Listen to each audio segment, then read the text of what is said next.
What's up, guys? This is Pedro from My Stuttering Life, where you will hear the good, the bad, the very ugly.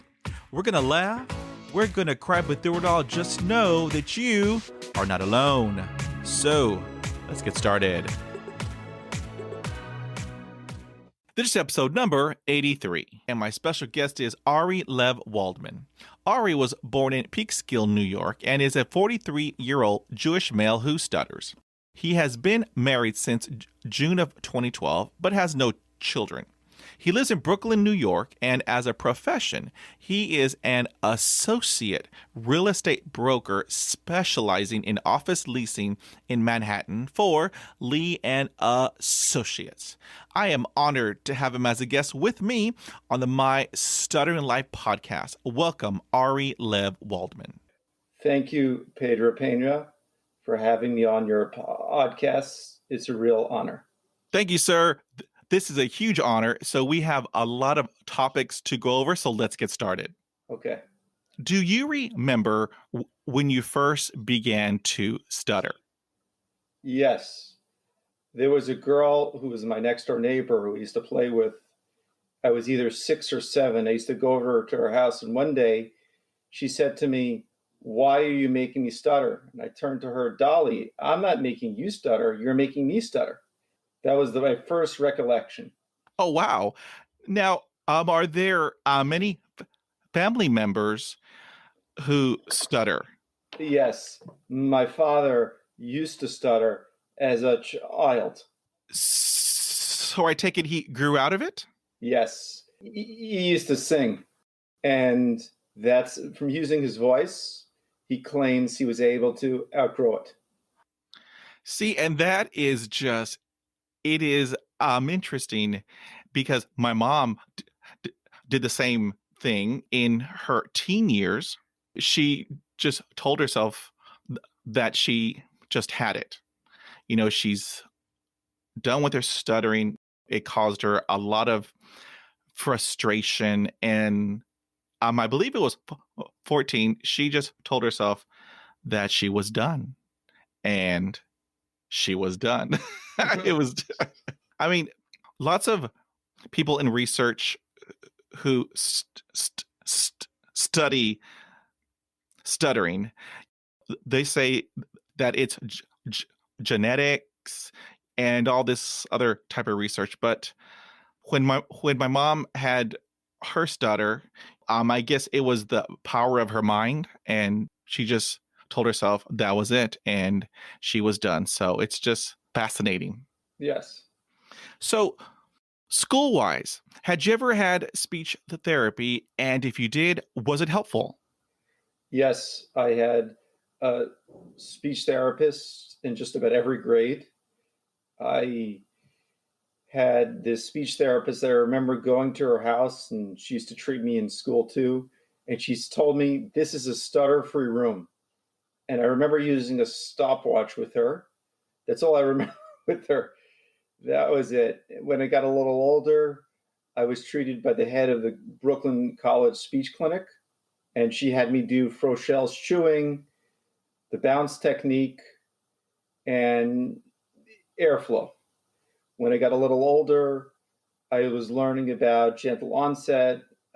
I work with Catherine Otto, who is the founder of this intensive program in Manhattan.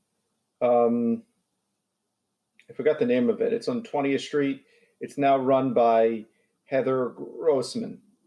And before it became that program, she pretty much mimicked the precision fluency shaping program in Hollins College in Roanoke, Virginia.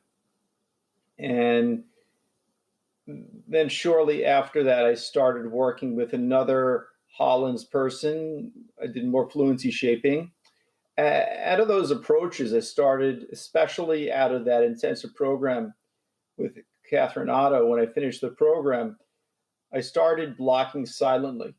And it was a very difficult period in my life. And I had silent blocks for as long as 5 to 10 minutes. And it was very painful. I contemplated suicide. I was very depressed.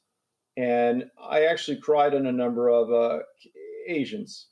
And then for the first time in my life, after this intensive stuttering program in SUNY Geneseo, which is recommended by one of the clinicians at NYU who does the precision fluency shaping from Roanoke, Virginia, Allison Garvin Cohen, she recommended me to the SUNY Geneseo Speech Clinic, the Starbuck Fluency Clinic. And I went there. It was also fluency shaping. It was very intensive. And for the first time in my life, I was able to do things that I could never do before.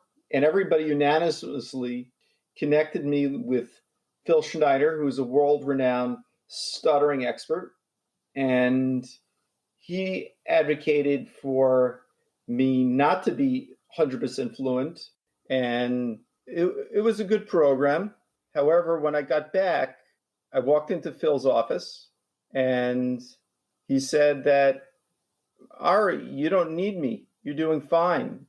And he was basically being sarcastic because he said, you're talking great, but you're basically having a conversation with yourself. Everything is like perfect.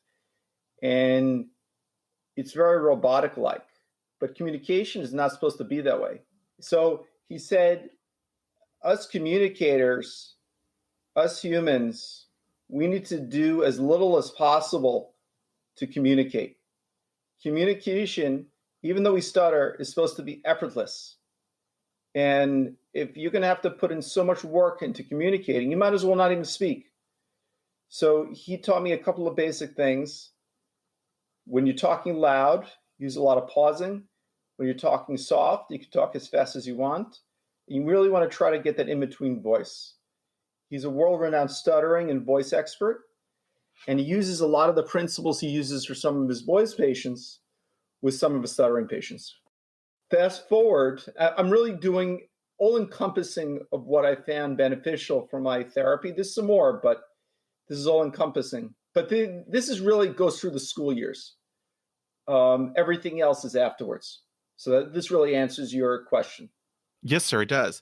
Now, do you have any advice for parents and teachers with regards to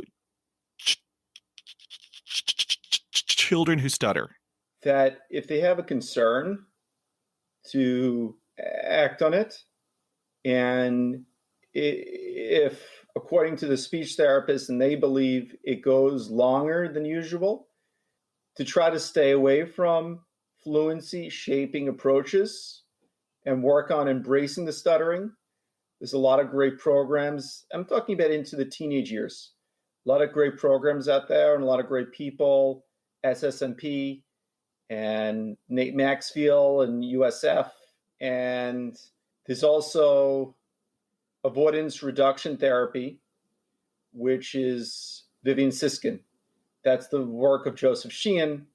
And that really works on accepting the stuttering, breaking it down, and very initially going all the way through the blocks to really get down to the core behaviors. Because what a lot of people do is they try to cover up the stuttering.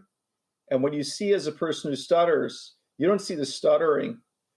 You see everything else besides the stuttering. Stuttering is really an attempt not to stutter. So if you really clear all that stuff away, stuttering all of a sudden becomes okay. That's what I would recommend, an approach like that. The earlier, the better. You are so right, Ari. I cannot tell you how correct you are because it took me 35 years to accept it. I mean, 35 years of just anguish and frustration and irritation and depression. I had thoughts of suicide. But until I turned 40 and I said, okay, I'm Pedro. I have a stutter. I love Pedro, and life will go on. If you make fun of me, that's on you. It's not on me because Pedro's awesome. I love Pedro. And once I did that, once I embraced it, Once I said, okay, this is what I have. It may be with me for as long as I live, or it may go away. Who knows? There's no rhyme or reason. But what I had learned is once I embraced it, I mean, everything just went away. The shame, the guilt, emb- em- em- embarrassment, it all just went away. And it was like a whole new world had opened. And like what you were talking about, I wish I did this sooner, that I didn't have to wait 35 years. But yeah. So, job wise, had you ever experienced discrimination because of your stutter? I There was an interview I went to, and I said to the person, I stutter, but I can work extra hard to get around it. And the person said it very admirable. I didn't get the job then.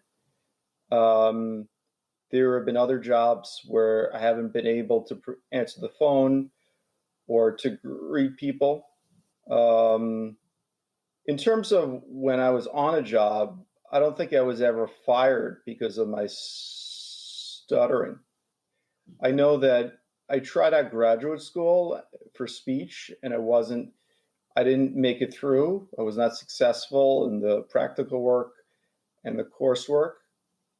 But I remember that my supervisor told me I wasn't granted my own client, and I believe it was because I stutter. That wasn't why I was asked to leave. I just couldn't hack it in the program academically.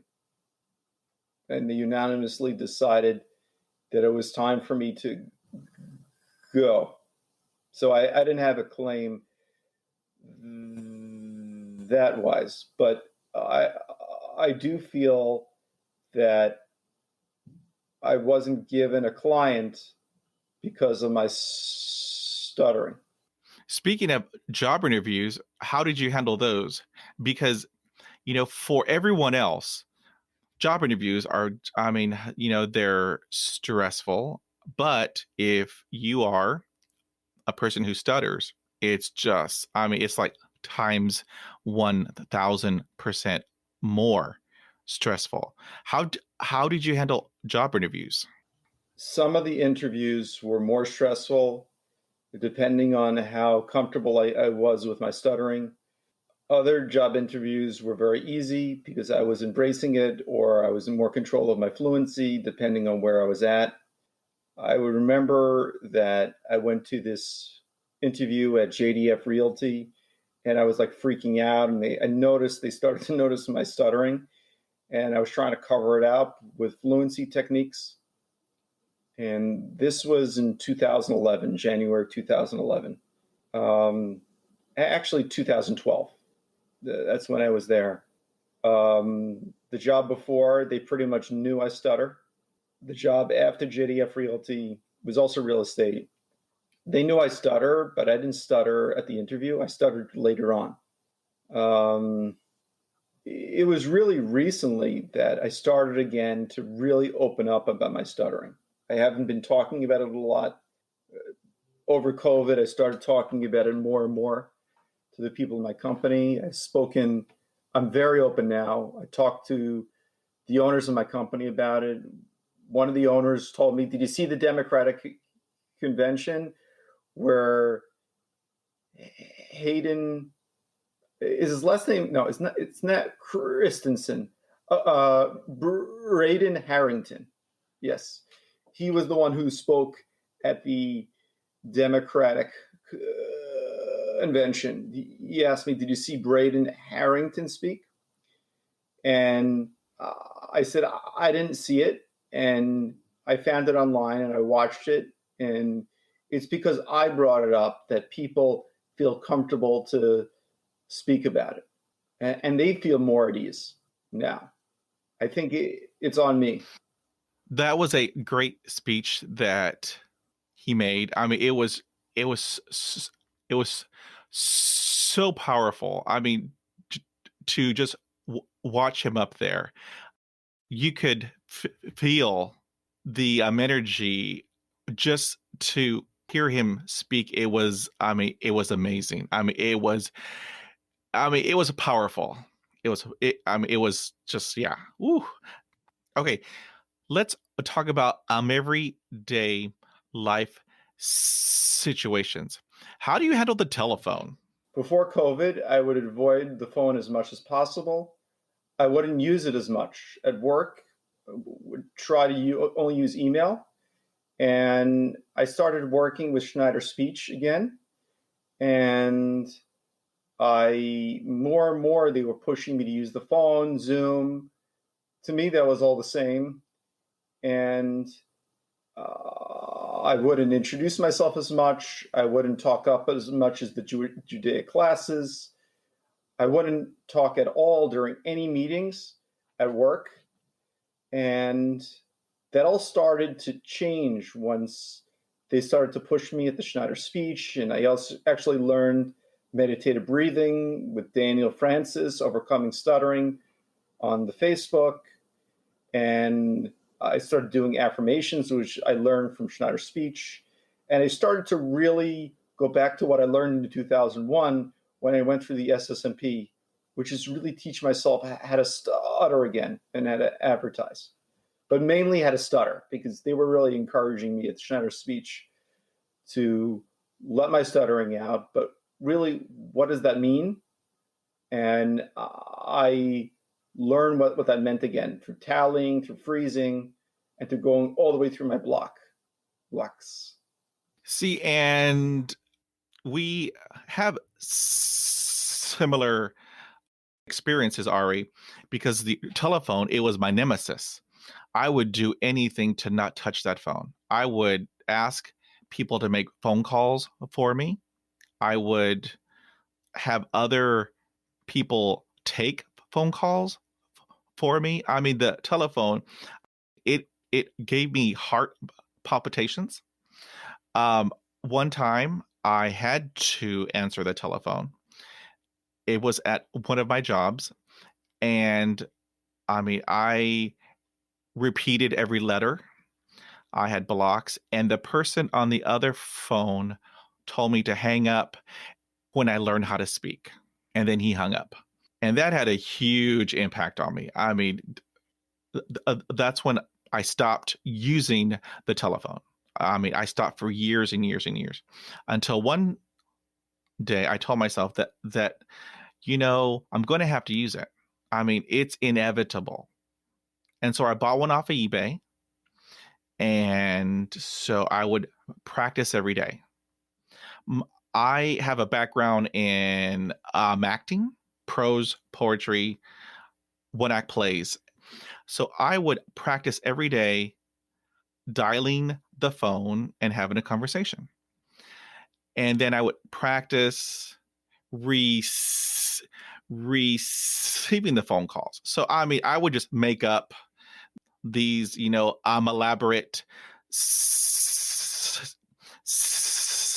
situations regarding the telephone. So every day I practiced for months and months and months until one day it became boring. There was no more fear, no more anxiety. It just became boring.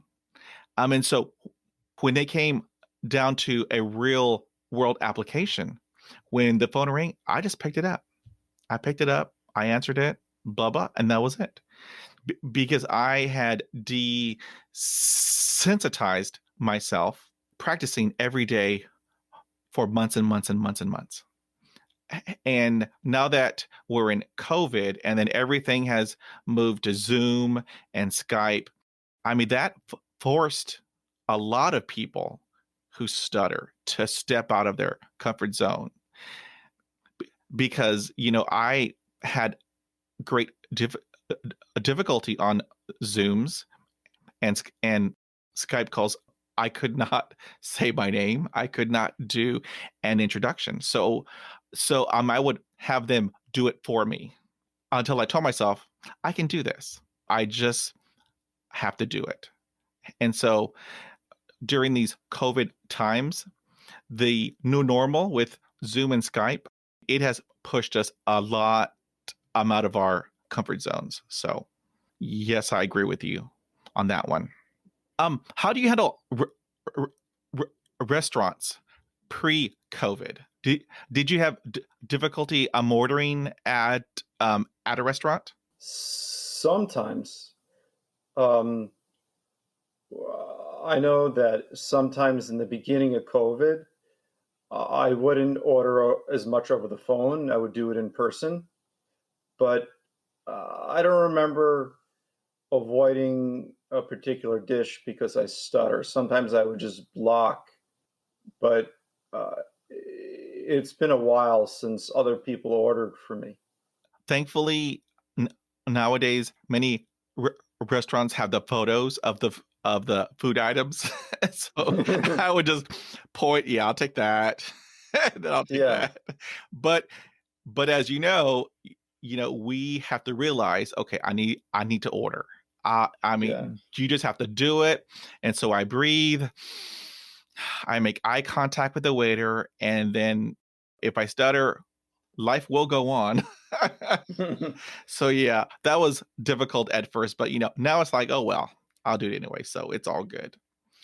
So do you think that it is important for people who stutter to have a thick skin? Thick skin in the sense that I'm going to talk about from my perspective. My perspective is I'm trying retraining myself that I don't care how people think about my stuttering, and I'm through my meditation. I just stay in my bubble. I do my thing. I don't panic. I just train myself. Ari, keep breathing. I stop with my stuttering, go all the way through the block. Keep going. Don't stop. If I stop, I start to panic a little bit. I replicate myself. Like, did you ever see the movie Multiplicity with Michael Keaton? So I become another Ari, and I push the block out, Yes. and I don't panic. And before that, before I have to go live, before I want to participate during a Zoom meeting, or before I want to participate in synagogue, or before I want to participate on the phone or in person, I'm so ingrained with that meditative breathing. It becomes part of me. I must do close to 100 repetitions of breathing, lying, sitting, standing, and walking. So it's becoming part of me. So once I give myself the cue to keep breathing, I don't do it for speaking. I do it so I can stay in the bubble and so I can be composed. And then I just go right into letting my stuttering out, and I just go into saying what I want to say. And I even go further because I'm in that bubble.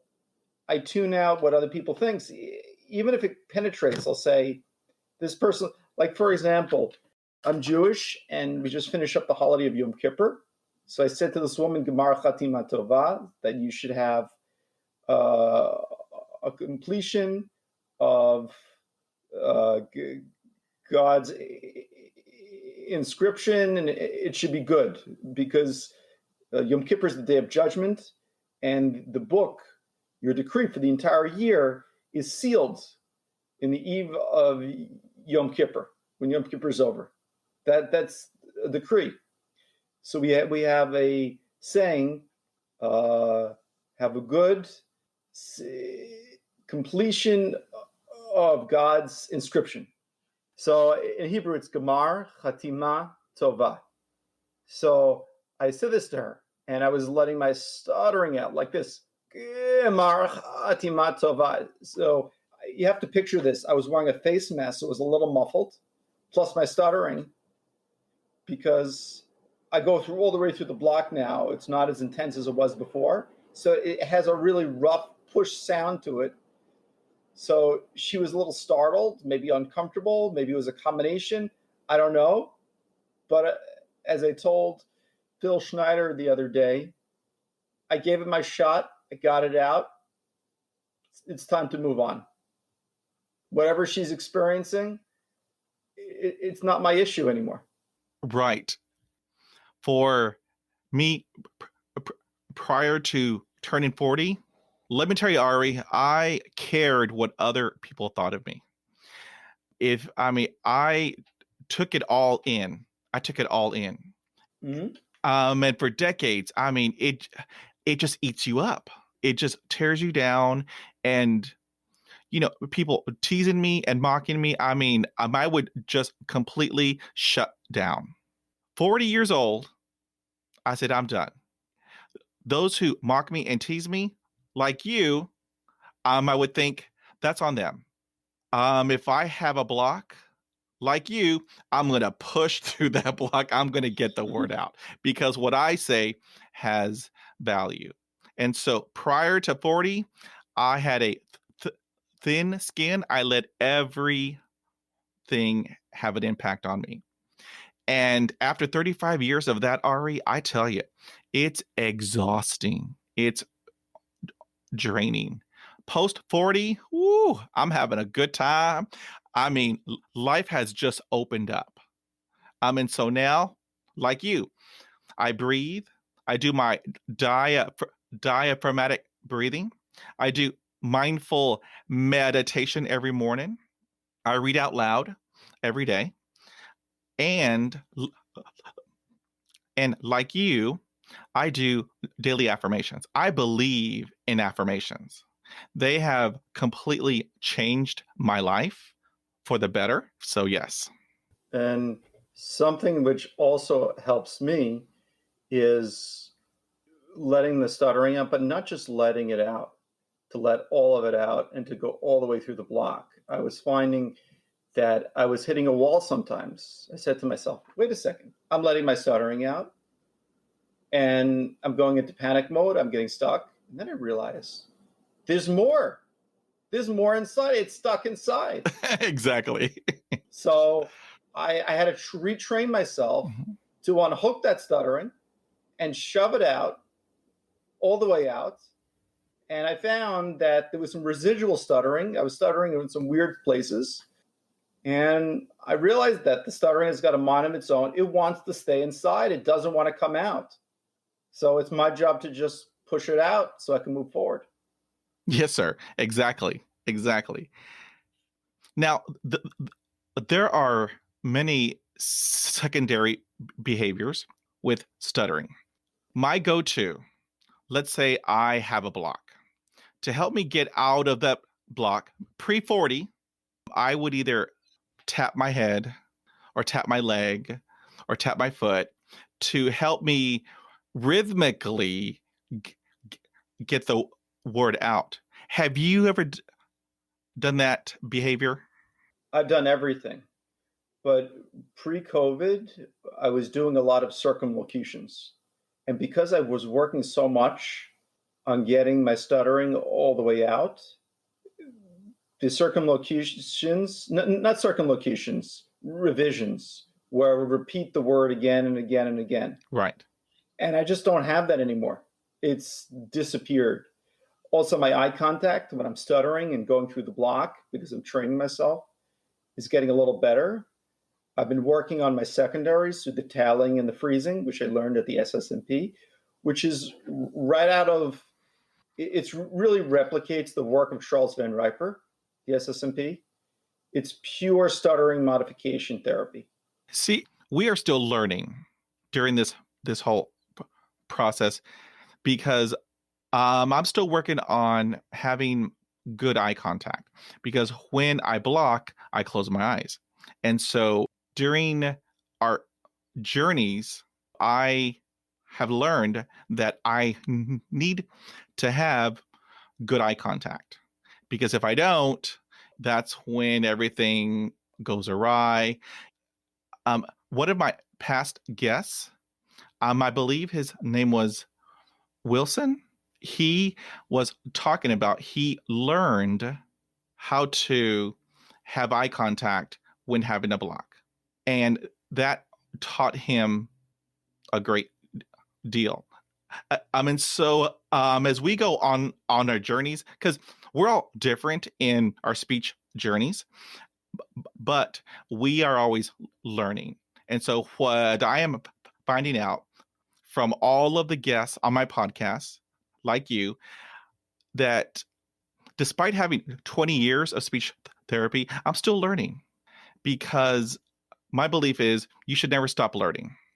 I feel the same way. I'm learning about my stuttering and about myself every day. My stuttering is always changing. I'm always changing. I'm getting older. And everything is Uri Schneider, Phil's son, who helps to co-run Schneider Speech, says that stuttering is a whole person disorder. It affects the whole person and their whole life and their whole culture. So I need to look at everything that's happening in my life and learn and watch, because everything in my life and in my body is going to play a role in my stuttering, from my health to my physical health, to how in shape I am, to what I'm eating, to how I'm sleeping, to my connection with God, to my connection with my spouse or my family, how my work is going. Uh, the words I hear from people, are they positive? Are they negative? The people I surround myself with, how am I doing financially? Everything plays a role. How are my emotions going? So I need to watch that, and I need to look at that on a moment by moment basis. And everything plays a role, and I kind of take notes. Some things I can control. I I have more control over my emotions. I have more control over my stuttering. I hate to say it, than the amount of money in my pocket. You and me both, Ari. But other things I do have control. I do have, I'm not God, but I can control what food I put into my body. I can control going to see a doctor. I can control about what comes out of my mouth, who I'm around, some of the practice sessions I'm in. I can't control always the outcome of what is going to happen with the stuttering, but as long as I'm on that path of working on it, I'm good. Exactly. Now, you had touched on this previously, but what is the most effective technique that you do for your fluency?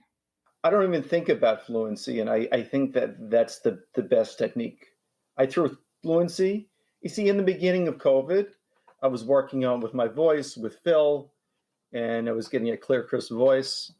And then I said to myself, at this stage in the game, I'm not ready for fluency techniques because I'm only going to use it to cover up my stuttering. I really need to embrace it, let it out. And as you said, Wilson did, he made eye contact going all the way through the block like I'm doing now while I'm stuttering. Well, that's what we did at the SSMP for a week. We blew out our stuttering, stuttered like crazy, went all the way through the block for a full week making eye contact. That's all we did. Wow. No techniques. We didn't even touch secondaries. We talked to everybody. We threw our techniques out the window. We weren't allowed. That's all we did. That's classic stuttering modification. That's right out of a page of Charles Van Riper's therapy manual or Joseph Sheehan's therapy manual. Do you find that you go through phases in your speech? Always. Yeah. Bad days, good weeks, bad weeks.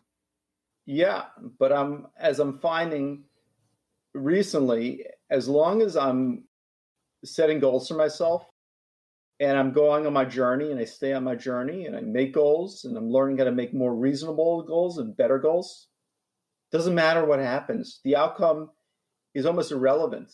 I accomplish those goals, I'm 100% successful, because that means I'm taking the steps I need to get to where I need to be. How cool. Ooh. Yeah. Now, here is a hot topic, Ari. Sure. I mean, I ask everybody from around the world, and all of the responses are split right down the middle. So let me ask you this hot topic. Do you let others finish your sentences? If people really have a need to finish the sentence, then it's fine. Sometimes when I'm called up to the Torah, I prefer to say my name. People just like jump in. They just assume my name. And they're like totally wrong. Like over the Jewish holiday of Yom Kippur, I was called to rap the Torah, and they jumped in to say my name. And I said, Ari. And I said, Lev ben Tzvi.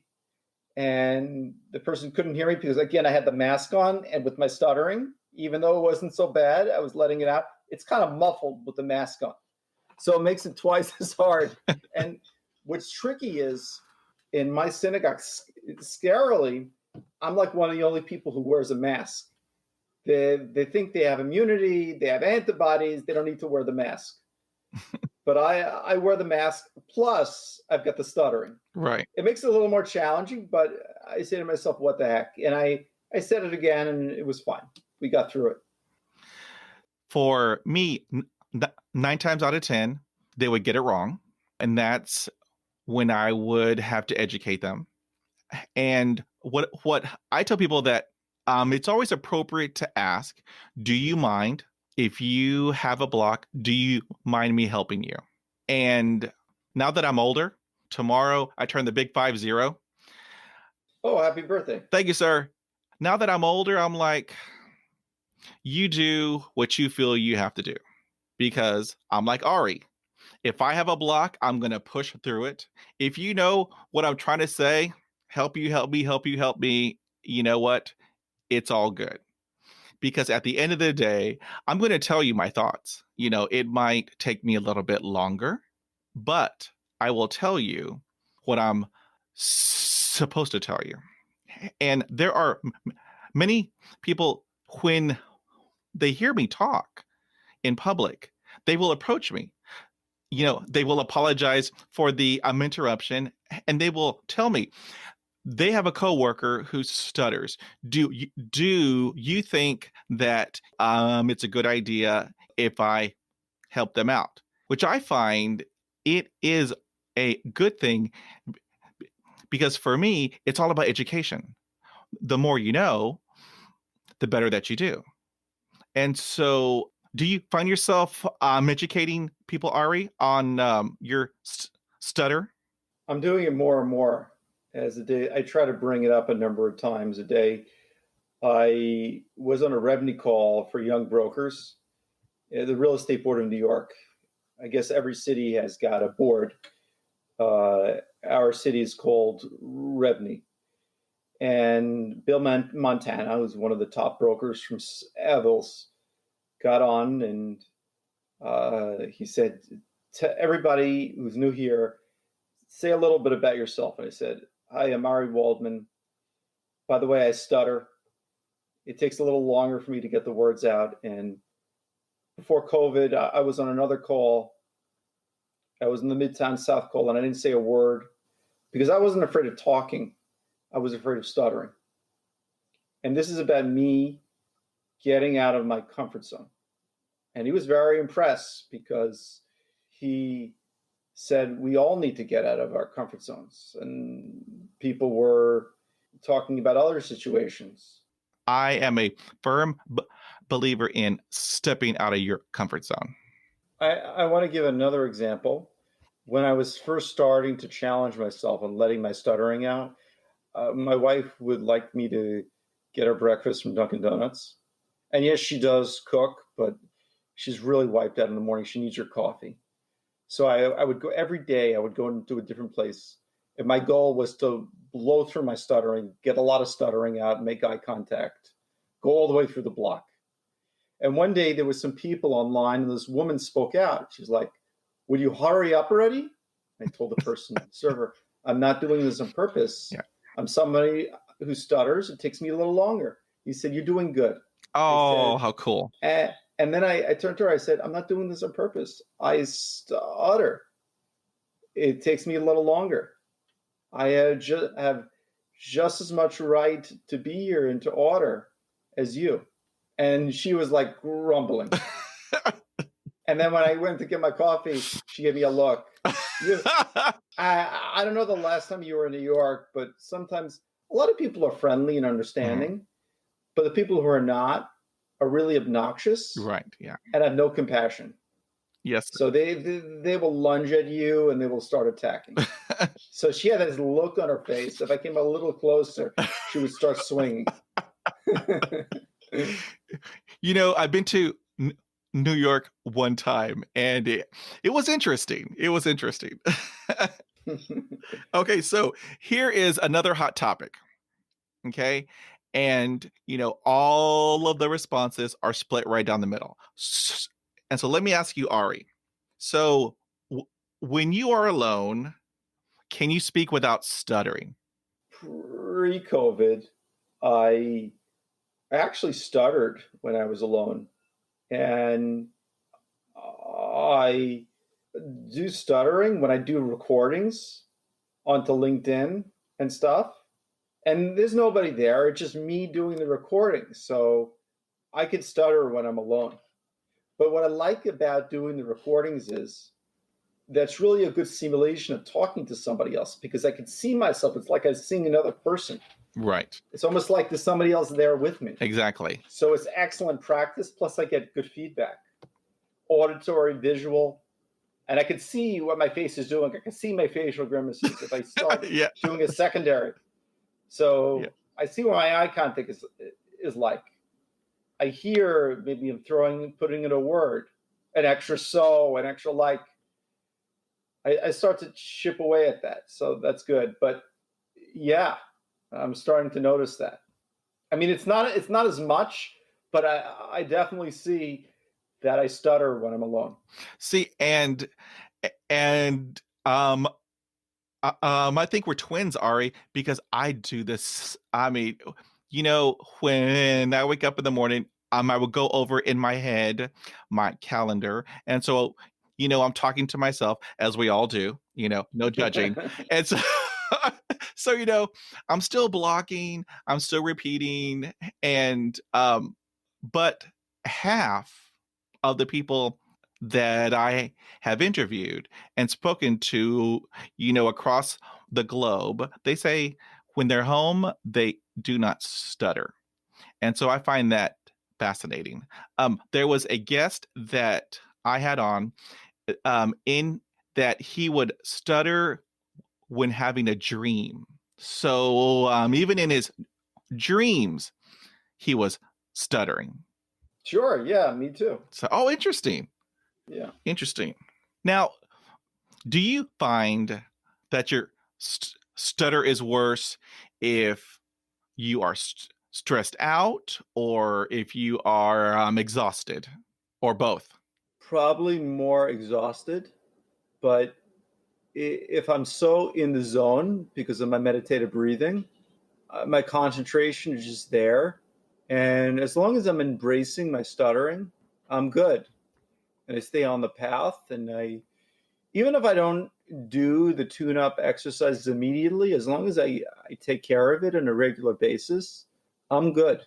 There's nothing I can't handle. There's nothing I can't get out of. Awesome. This is recently. Things might change.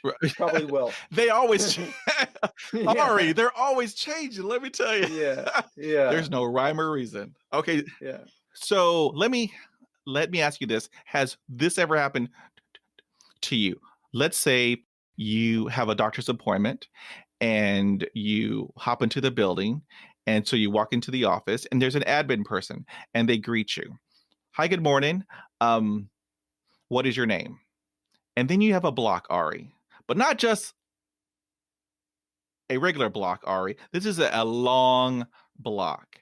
And then the admin person asks you, did you forget your name? Has that ever happened to you? A lot. Other times, an admin who would not be as social or friendly would say, would you like to write it down? And they hand me a pen and a piece of paper. Sometimes in the past, I would find that offensive. Yes, that happened to me, Ari. They would just say, here. By the way, with me, I find that to be worse than somebody filling in my name, filling in words. I find that downright insulting. This is just my personal feeling. I mean, I can't tell you how many times that's happened to me, Ari. I mean, if I had a quarter for every time, I would be the richest man. Because I've had some really intense blocks lasting a while with a lot of intensity. Oh, Ari, Yeah. let me tell you, I had a block. This was the block to end all blocks. My eyes were closed. I stopped breathing. My hands were going all over the place. And, I began to feel dizzy. That actually happened a lot. And I passed out on the sidewalk, Ari. On the sidewalk, I passed out. It was horrible. Uh, It was horrible. eh, I never passed out, but I remember I would hyperventilate when I would block, and it would go a long time, and my neck would hurt, Mhm. and yeah, Oh my gosh, not I've been not there. not not that far to passing out, but almost very close. I mean, it happened one time. Eh, eh, There are a lot of people who who still don't know what stuttering is. And there will be people when I'm having a block, they will ask, "Am I having a medical emergency? Am I having a seizure?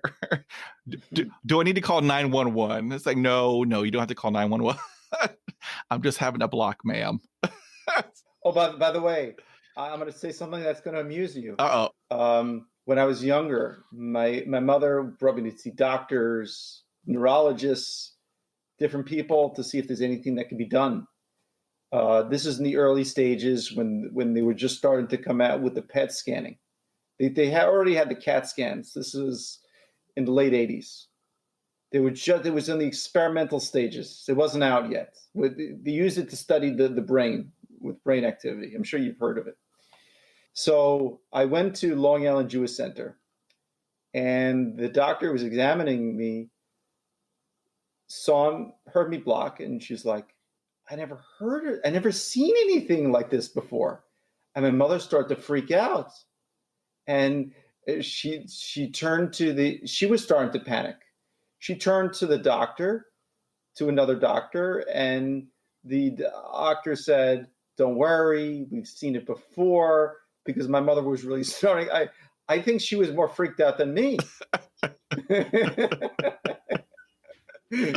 but the doctor was freaked out, and she freaked my mother out.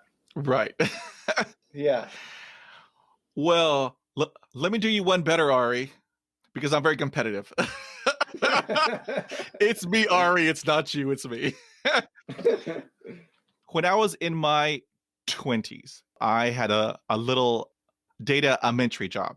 And so I had heard that voodoo, was helping people who stutter. And so I thought, okay, I have a little money. Let me go see if this voodoo woman can help cure my stutter. And so one day, you know those Windows palm reader and whatnot. Uh, Yeah.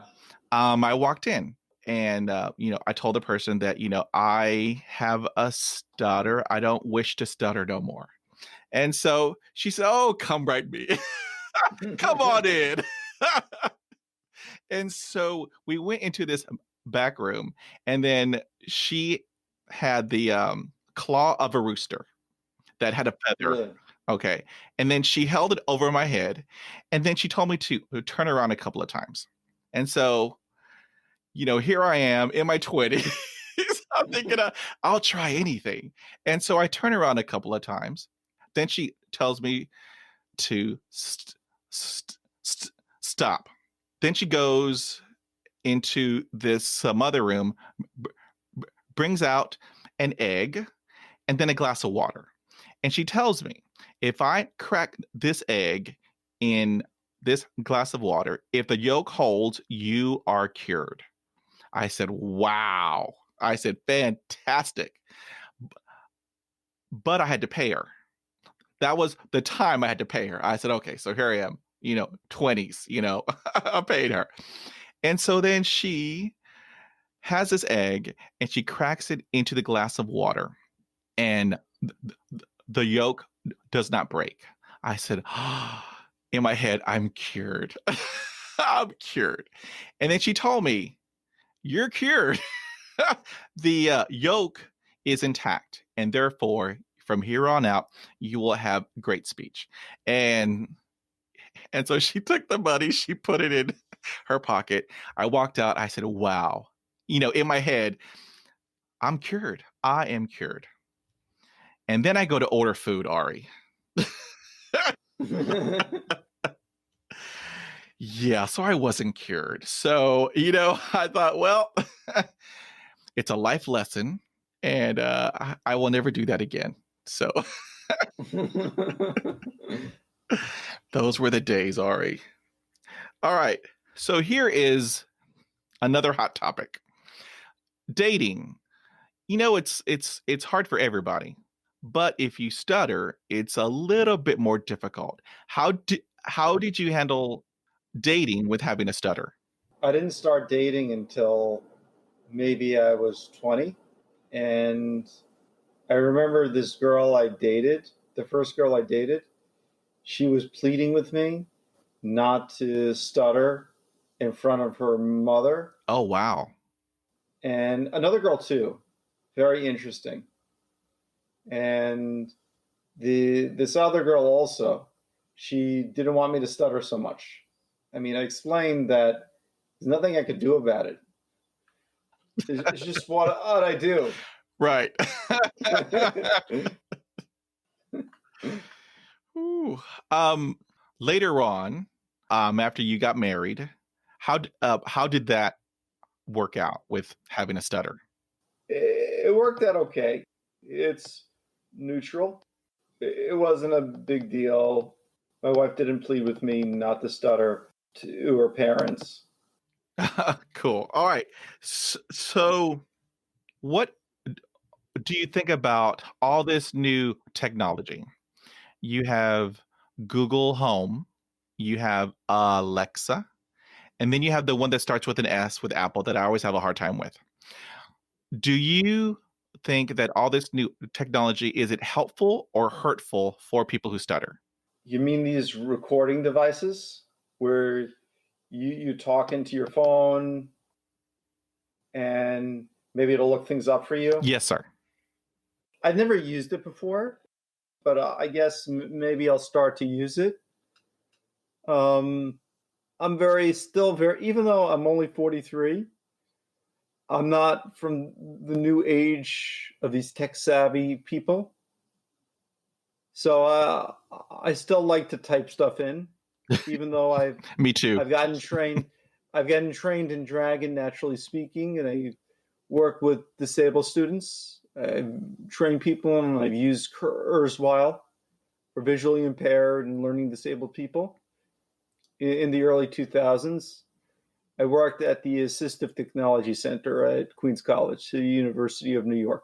How cool. Yeah. Many people who stutter tell me that they use it as a means to practice because it's not a human, it's a machine, which is kind of cool. Mm.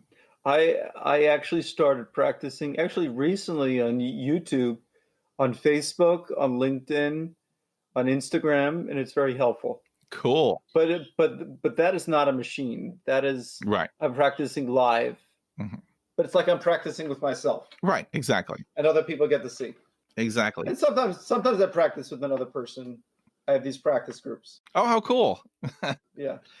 Now, what is a challenge speech-wise that you had to overcome, and how did you do it? I don't consider myself to have overcome anything. It's a daily battle. I think my biggest challenge now is to stay on my journey. It's so overwhelming. There's so much to accomplish. I got to work on my speech. I don't even think about it in terms of speech.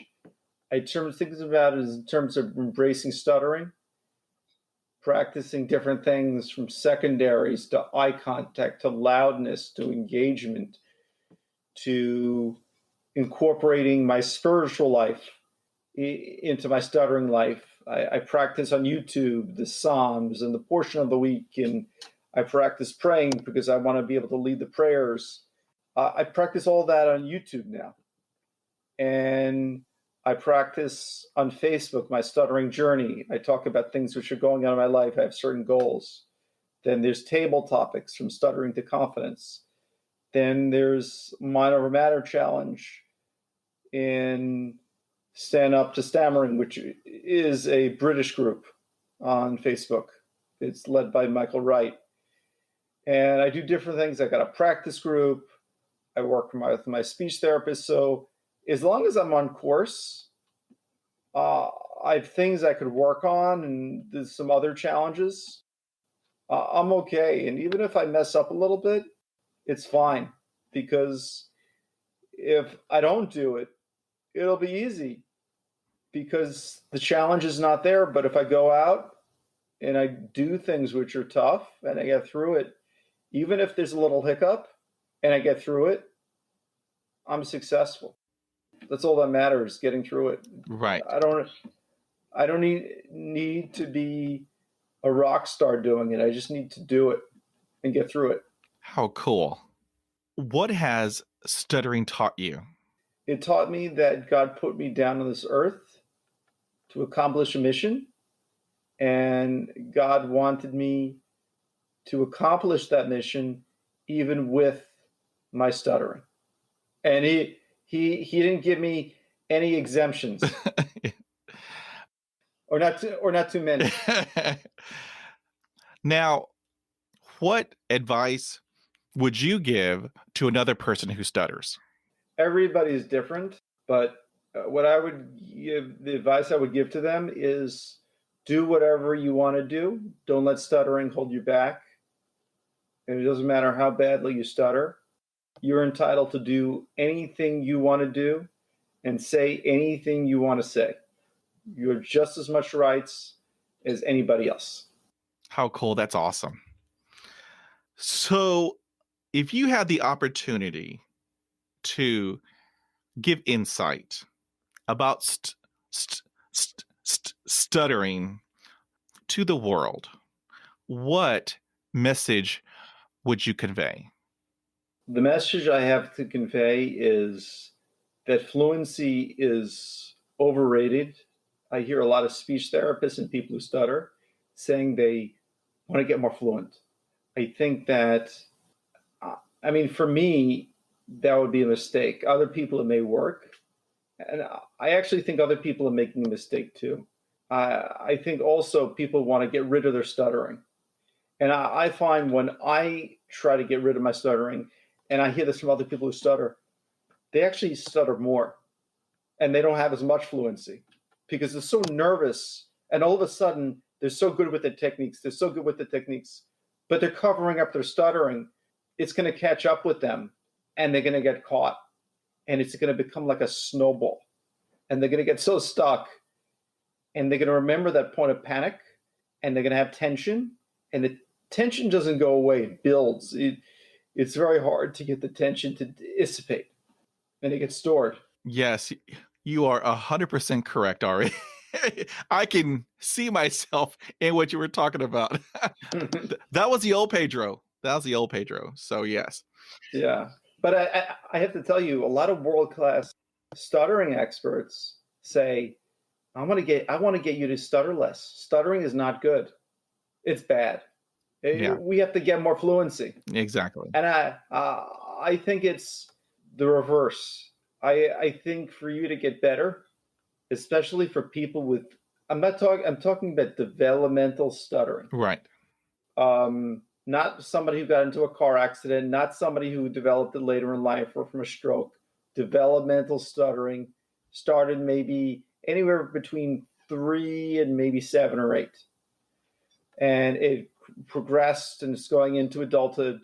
There's a lot of other behaviors which they're learning. And what I'm finding with myself and other people who report to me, that the stuttering is only a small piece of a bigger picture. It's really gentle repetition, and maybe not so gentle, but it's just a bunch of repetitions some prolongations, and repetitions. That's all stuttering is. It's not the eye twitches or the facial grimaces or the revisions or the tapping of the fingers. That's something else. That's not stuttering. That's an attempt not to stutter. And when people come to grips with getting more of the stuttering out and going all the way through the block, actually increase stuttering and not even think about the fluency, they're going to have more fluency and they're going to stutter less. And they're going to have to force themselves to stutter more. They'll actually be accomplishing their goal without accomplishing it. Exactly. Now, I want to thank you for spending time with me, Ari, and talking about your story. Sharing your story, I believe, is a part of healing. And so I want to just thank you for sharing your story with me today. You are inspirational. You are #awesome. And your videos on Facebook are just fantastic. You are doing an awesome job. I just have to tell you that. Now, I have awesome listeners. They're global. Let's say they wanted to reach out to you. How would they do that? The best way to do it is by sending me an email at awaldman@lee-associates.com. Okay, perfect. We will have that in the notes. That way, if there's a person who would like to reach out to you, that would be the best way. So again, would like to thank you, Ari. And so I hope this isn't our last conversation. Down the road, let's do this again, because I had a great time with you this evening. This was an awesome conversation. I want to say thank you, Yes. thank you, thank you. Thank you, and thank you for your time. Thank you, sir. You take care and be well. You take care. Have a great night. Thank you, sir. If you like this podcast, head on over to Apple Podcasts, subscribe, rate, and review. Thank you for listening, and we will talk again.